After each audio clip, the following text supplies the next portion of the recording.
So I wanted to talk a little bit about 2025 Essence Fest.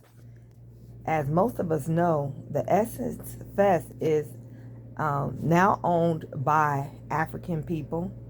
CEO is Wanga. Her last name is Wanga, and I'm not sure where she's from, but the owner, who is a male, is supposedly from Liberia, I think. And then they have a Caribbean who's a top official, and an Indian, an East Indian now, all the top officials. Now, this foreign takeover of Essence happened, I think they're saying in 2018. Okay, I'm gonna be honest, I didn't know anything about the ownerships and CEOs of the Essence Fest. All I know is I've been privy to them. I've gone to a lot of them. Until this year, it seems like regardless of who the owners were, the festival was still about the original people that it was originally for and originally owned by. Even though the first owners of Essence, I think they were she was a Caribbean mixed woman. I can't think of her name. Please forgive me. If her name pops up in my mind, I will mention her. Okay, but either way, she was American in culture, all right? And most of the the top CEOs and leaders of the festival down here in New Orleans every July were Black American, and the festival was particularly about us and our culture, specifically the art part of our culture, and art and music. Okay, it was specifically about us. So this year comes around, 2025 Essence Fest, and we find out that it's owned by all foreigners, CEO foreigners, even a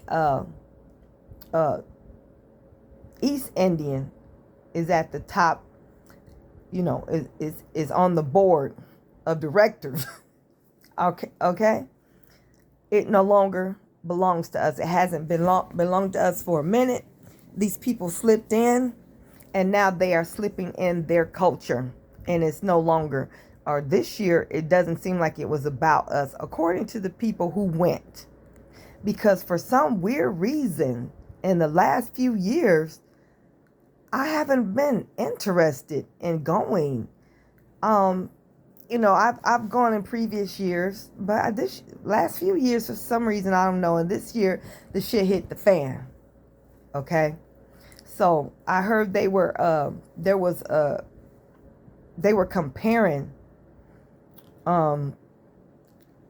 their cuisine, African cuisine, to traditional New Orleans cuisine. Okay, comparing their cuisine to ours, their jollof rice and shit, to our Creole culture and gumbo and, oh my God, dirty rice. There is no comparison. I've never heard of it. I'm not going to get into that, okay? Let me just say that any celebration that we have had that was, a large event, we have always accepted other races of people, particularly from Africa or the Caribbean, as vendors. They could come in and vend and sell whatever it is that they were selling. We didn't care. It wasn't an issue for us at all. We didn't even notice, really. We noticed this is a different person, but we didn't really notice, whatever. Because in our minds, you Black and that's it. That's how it was or has been. It's not really like that now. So that's not the problem. That is not the problem. We don't have no problem with other people setting up a shop or two vending at our events. We have always always supported them at our events. Now, is it the other way around? No, I have never heard of our people being a vendor at an event, at a Caribbean event, or at an event for Nigerians like the one I think is coming up. You're not going to find us vending. They don't support us like that. But we've always supported them with open arms. Now they're taking over something that was specifically for us. Okay, the name of the original owner of Essence, Susan Anthony. Susan B. Anthony, I believe that's her name. Okay, that came to my mind. I just had to, They have taken over the fest and they're making it about them. Why would you have jollof rice at a Black American event that is for Black American? Okay, I heard that they didn't even allow vendors from our community that were previously a part of Essence Fest in previous years to vendor. It's a lot that went down.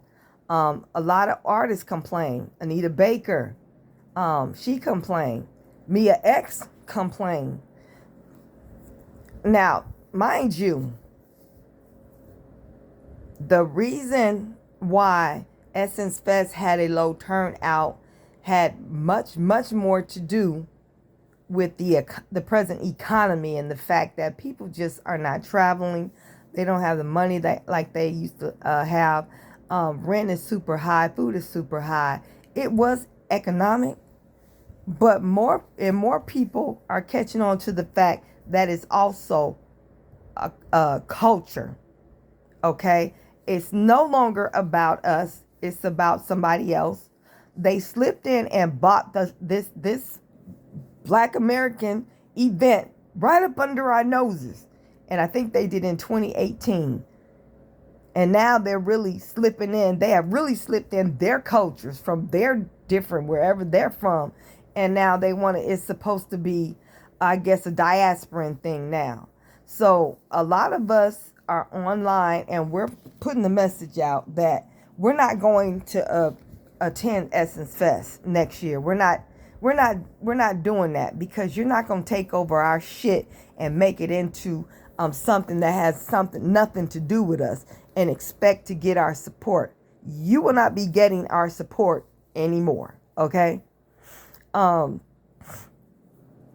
keep sending those videos out. All right. Because we don't take over other people's cultural events and then put ourselves into the mix, into the main mix, and sideline them. We don't do them like that, but they will do us like that and say, well, you know what? We're all Black people. That's bullshit. Our relationship with the so-called diaspora has never been equal. Never. It's been a one-sided affair. Pan-Africanism has been a one-sided affair. That's why so many thousands have left the idea, or the theory, I'm going to call it a theory, alone. It does not work. It just opens the door for people to come in that don't have nothing to do with us. We don't have nothing to do with them. They don't even like us, to come in and use us economically. And that's all. Economically, politically, financially. We've been used. So, no more ever. And I can't wait till it's about to come around next time, next year. If it's still going on next year, they could just, for all I care, they can just take it off the market and just put something else up, make that a whatever natural normal day or whatever, or weekend. They don't ever have to have a Essence Fest again. Okay, that's as far as I'm concerned. They can just stop having that shit.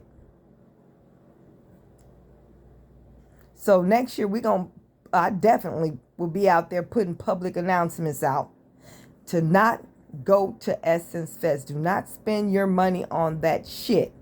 You can come to New Orleans and enjoy the culture and the people, but do not go to Essence.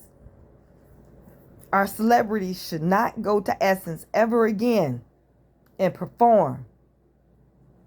We're going to all have to learn how to get on code before these people totally take over everything that we have, put us on the sideline and make it about us, make it about them and erase us.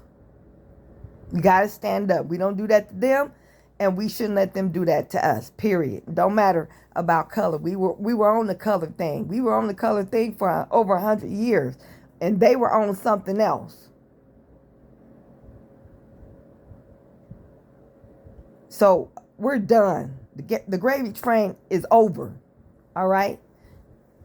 Next year, Essence should flop so bad that they just cancel it. For any next year, any previous, or not previous, or any Essence Fest to come, they should cancel it, or they need to sell it. I want them to sell it. Stop taking over our shit. It needs to be sold. And right about now, if it's as long as it's American, I don't care who it gets sold to. Because when another group owned it, and I think they were Jewish, it was still all about our people. They didn't take over the Essence Fest and put us on the sideline. They didn't do that.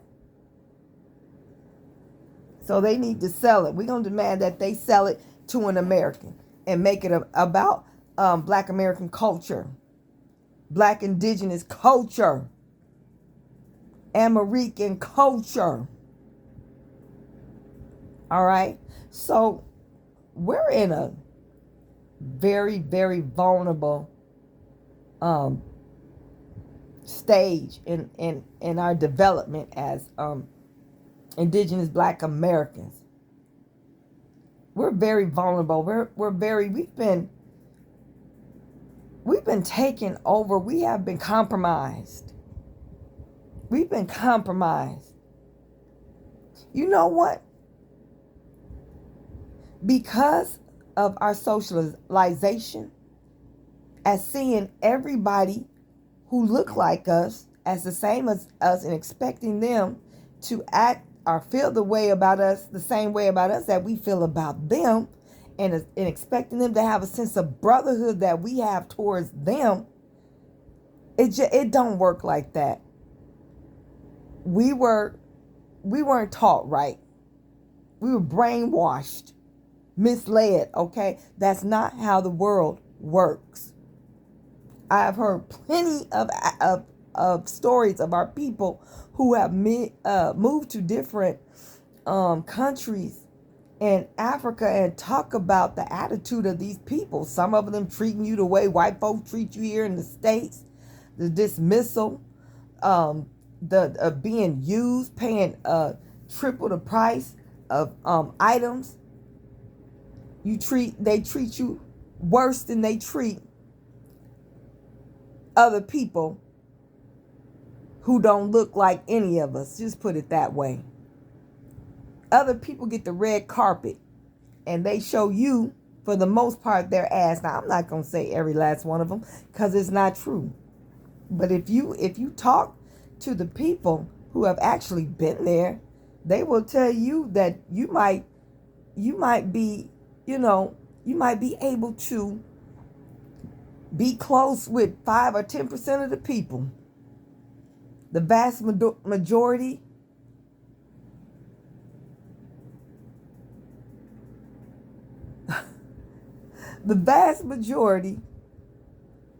won't have or won't want to have anything to do with you. So we don't travel out like we should.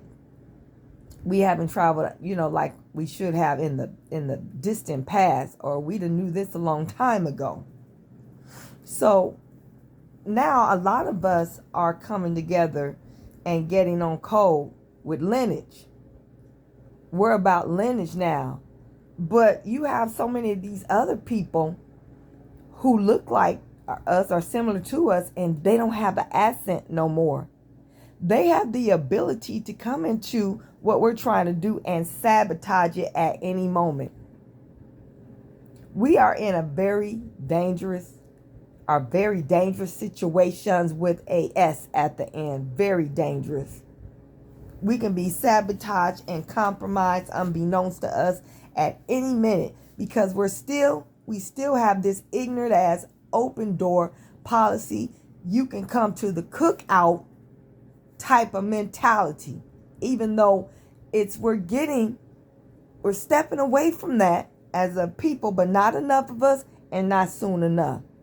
So something's going to happen in the not too distant future that's going to make us adhere to lineage only and making sure, checking people out. I mean, looking at paperwork, ID, whatever, to make sure that they are one of us before we let them into any of our private sessions, organizations, or put them in any type of position over us. We're going to learn the hard way. You don't understand. We don't understand the socialization and the paradigm and the racial dynamics of African people. They do not think like we do. Caribbeans, not so much, but them too. I don't know what happened to our relationships with the Caribbean and West Indians, because all my life, particularly as a younger person, we seem to have gotten along. They helped build the rap industry and the hip hop industry. Sometimes they were among us. I've known a few who told me who they were, and it was no big deal. You were just Jamaican, that's all. Worked with them. Worked with these people, and we never knew what it is or how it was that they were really taught about us. Now that we have so many of people from the African continent have come over. They are kind of like over here, hooking up and supporting each other and whatever they're doing, which is their business. Okay? But they make it seem like they get along and we don't get along with them, or, they're united here in America. But over there in Europe, they've been fighting each other for decades. They've been at each other's throat for decades. Caribbeans and Africans don't get along like that in Europe.